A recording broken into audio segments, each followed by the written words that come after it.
হরে কৃষ্ণ। প্রত্যেক মানুষের জীবনে কোনো না কোনো লক্ষ্য থাকে। কেউ চায় পড়াশোনায় সফল হতে, আবার কেউ চায় কর্মজীবনে প্রতিষ্ঠিত হতে, কেউ চায় আধ্যাত্মিক উন্নতি করতে।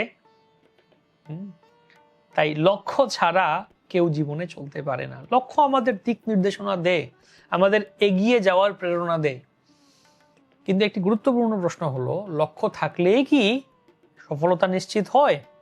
আমরা চারপাশে তাকালে দেখি অনেক মানুষেরই বড় বড় লক্ষ্য আছে, বড় বড় ড্রিম, পরিকল্পনা আছে, কিন্তু সবাই সেই লক্ষ্যে পৌঁছাতে পারে কি না। তো কেন এমন হয়? এই প্রশ্নের উত্তর একটি শব্দের মধ্যে লুকিয়ে আছে, সেটি হচ্ছে শৃঙ্খলা। শৃঙ্খলা হলো সেই অদৃশ্য শক্তি যা লক্ষ্যকে বাস্তবে রূপান্তরিত করে। লক্ষ্য আর সফলতার মধ্যে যে ব্যবধান, সেই ব্যবধান পূরণ করে শৃঙ্খলা। লক্ষ্য আমাদের বলে দেয় আমরা কোথায় যেতে চাই, কিন্তু শৃঙ্খলা আমাদের সেখানে পৌঁছে দেয়।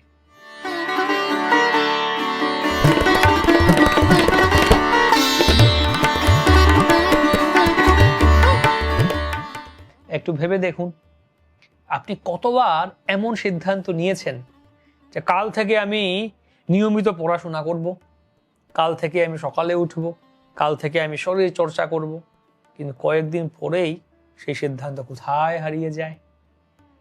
নিউ ইয়ার, নতুন বছরে আমরা সংকল্প করি, নতুন বছরে এই করব সেই করব, কয়েকদিন পর, এক মাসও যায় না, এক বছর তো দূর থাকুক, এক মাসও যায় না, হয়তো এক সপ্তাহের মধ্যেই সেই সংকল্প হারিয়ে যায়। আমরা আবার আগের অভ্যাসে ফিরে যাই। এর কারণ হলো শৃঙ্খলার অভাব। শৃঙ্খলা মানে শুধুমাত্র কিছু নিয়ম মেনে চলা নয়, এটি একটি মানসিক অবস্থা, এটি নিজের উপর নিজের নিয়ন্ত্রণ। যখন আমাদের মন কিছু করতে চায় না, তখনও সঠিক কাজটি করতে পারা, এই ক্ষমতাই হলো শৃঙ্খলা। শাস্ত্রেও এই বিষয়টি অত্যন্ত গুরুত্বের সঙ্গে বলা হয়েছে। গীতায় ভগবান মন নিয়ন্ত্রণের প্রসঙ্গে বলেন, असंयतात्मना योग दुष्प्राप्य इति मे मतिः वश्यात्मना तु यतता शक्को वाप्तुम उपायतः। যে অসংযত চিত্ত ব্যক্তির পক্ষে আত্ম উপলব্ধি সম্ভব নয়, দুষ্প্রাপ্য। যে ব্যক্তি নিজের মনকে নিয়ন্ত্রণ করতে পারে না, তার পক্ষে সাফল্য অর্জন করা কঠিন। কিন্তু যে ব্যক্তি নিয়মিত চেষ্টা করে নিজের মনকে নিয়ন্ত্রণে রাখে, সে সহজেই সেই লক্ষ্য অর্জনে সফলতা লাভ করতে পারে। শৃঙ্খলা ছাড়া কোনো উন্নতি সম্ভব নয়। আমরা অনেক সময় অনুপ্রেরণার উপর নির্ভর করি, একটা ইন্সপাইরেশন। যখন মন ভালো থাকে তখন আমরা কাজ করি, যখন মন চায় না তখন আমরা থেমে যাই। কিন্তু অনুপ্রেরণা স্থায়ী নয়, এটি আসে আবার এটি চলে যায়। যদি আমরা শুধু অনুপ্রেরণার উপর নির্ভর করি, তাহলে আমরা কখনো স্থায়ীভাবে এগোতে পারবো না। অন্যদিকে শৃঙ্খলা স্থায়ী, এটি আমাদের সেই দিনেও কাজ করতে সাহায্য করে যেদিন আমাদের মন চায় না। এটি আমাদের আবেগের উপর নির্ভর করে না, এটি আমাদের সিদ্ধান্তের উপর নির্ভর করে। শৃঙ্খলার আরেকটি গুরুত্বপূর্ণ দিক হলো এটি ধীরে ধীরে গড়ে ওঠে।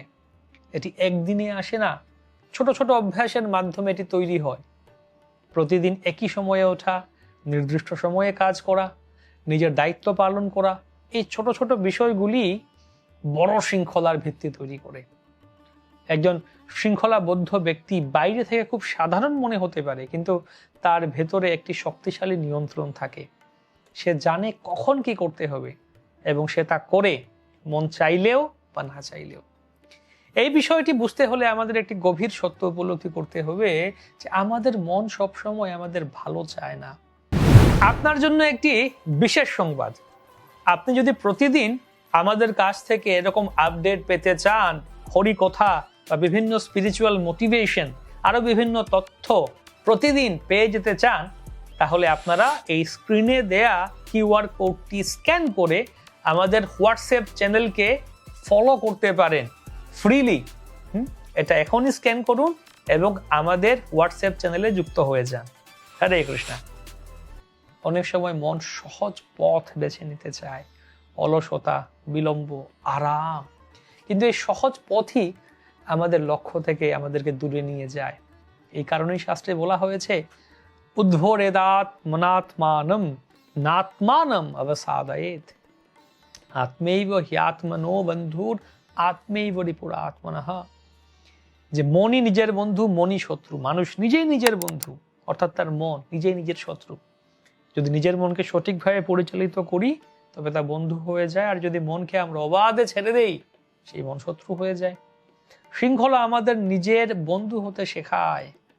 এটি আমাদের সেই কাজগুলি করতে সাহায্য করে যা আমাদের দীর্ঘ মেয়াদে আমাদেরকে উপকার করে, যদিও তা মুহূর্তে কঠিন মনে হয়। একটি বিষয় লক্ষ্য করলে দেখা যায় যে যারা জীবনে বড় কিছু অর্জন করেছেন তাদের মধ্যে একটি সাধারণ গুণ থাকে, শৃঙ্খলা। তারা প্রতিদিন একইভাবে চেষ্টা করেন, একইভাবে নিজেদের উন্নত করার চেষ্টা করেন। তারা হঠাৎ করে বড় হয়ে যান না। আবার তারা প্রতিদিন একটু একটু করে এগিয়ে যান। শৃঙ্খলা ছাড়া প্রতিভা, বুদ্ধি, সুযোগ কিছুই দীর্ঘস্থায়ী সাফল্য এনে দিতে পারে না। ডিসিপ্লিন, সেখান থেকে ডিসাইপেল শব্দটি আসে, শিষ্য। প্রতিভাবান ব্যক্তি যদি শৃঙ্খলাবদ্ধ না হন, ট্যালেন্টেড হতে পারেন কিন্তু যদি ডিসিপ্লিন না হন তাহলে প্রতিভা ধীরে ধীরে নষ্ট হয়ে যায়, ট্যালেন্ট নষ্ট হয়ে যায়। অন্যদিকে একজন সাধারণ ব্যক্তি যদি শৃঙ্খলাবদ্ধ হন তাহলে তিনি ধীরে ধীরে অসাধারণ হয়ে উঠতে পারেন। কিন্তু শৃঙ্খলা গড়ে তোলা সহজ নয়, এটি একটি সংগ্রাম। কারণ আমাদের পুরনো অভ্যাসগুলো আমাদের টেনে ধরে, আমরা আরামের মধ্যে থাকতে চাই, আমরা পরিবর্তন করতে চাই না। এই অবস্থার শৃঙ্খলা তৈরি করতে হলে আমাদের একটি দৃঢ় সিদ্ধান্ত নিতে হবে, সেটি হলো যে আমি আমার অনুভূতির উপর নয়, আমার মূল্যবোধের উপর চলব। আমি যা সঠিক তাই করব, মন চাইলেও বা না চাইলেও। এই অবস্থায় ধীরে ধীরে শৃঙ্খলা আমাদের জীবনের অংশ হয়ে যায়। তখন আর এটি কঠিন মনে হয় না, স্বাভাবিক হয়ে যায়। তাই আধ্যাত্মিক দৃষ্টিভঙ্গি থেকে দেখলে শৃঙ্খলা আরো গভীর অর্থ পায়। এটি শুধু বাহ্যিক সাফল্যের জন্য নয়, এটি আমাদের অন্তরের উন্নতির জন্য প্রয়োজনীয়। নিয়মিত সাধনা, নিয়মিত প্রার্থনা, নিয়মিত শাস্ত্র পাঠ সবই হচ্ছে শৃঙ্খলার অংশ। তাই যখন আমরা শৃঙ্খলা গড়ে তুলি তখন আমাদের মন ধীরে ধীরে স্থির হয়, আমাদের চিন্তা পরিষ্কার হয়, আমরা একটি গভীর শান্তি অনুভব করতে শুরু করি। তাই এটি গভীর সত্য মনে রাখতে হবে যে লক্ষ্য থাকা সহজ, কিন্তু সেই লক্ষ্যে পৌঁছানো কঠিন। এই কঠিন পথকে সহজ করে দেয় শৃঙ্খলা। শৃঙ্খলা ছাড়া লক্ষ্য শুধু একটি স্বপ্ন হয়ে থাকে, আর শৃঙ্খলা থাকলে সেই স্বপ্ন বাস্তবে রূপ নেয়। তাই নিজের কাছে একটি প্রশ্ন রাখুন, আমার লক্ষ্য আছে কিন্তু আমার কি শৃঙ্খলা আছে? এই প্রশ্নের উত্তরটি আমাদের ভবিষ্যৎ আরো মসৃণ বা নির্ধারণ করে দেবে। হরে কৃষ্ণ।